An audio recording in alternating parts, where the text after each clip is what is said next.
Hey there, finance enthusiasts. If you're dealing with frustrating sync issues in Copilot Money, don't worry, I've got your back. Today, we're diving into a straightforward guide to get your app syncing smoothly again. Whether it's transactions not updating or data discrepancies, these steps will help you troubleshoot and fix the problem quickly. Let's jump right in. First things first, start with the basics. Check your internet connection. Copilot Money relies on a stable Wi-Fi or mobile data to sync your accounts. If your connection is spotty, try restarting your router or switching networks. Once that's sorted, open the app and see if the issue persists. Next, make sure your app is up to date. Outdated versions can cause compatibility problems.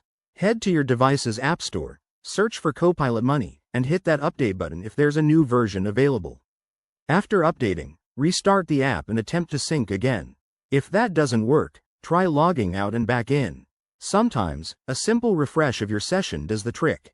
Go to your account settings in the app, log out, then log back in with your credentials. This can resolve authentication glitches. Another common fix is clearing the app's cache. On Android, go to Settings, Apps, Copilot Money, Storage, Clear Cache.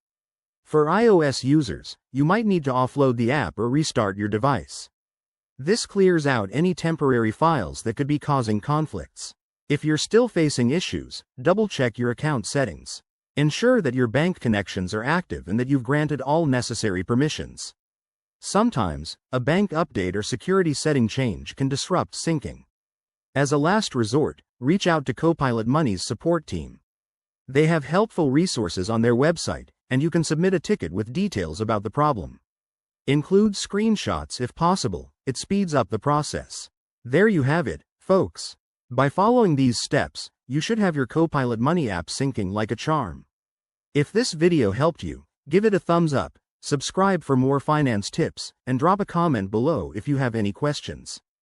Thanks for watching, and happy budgeting.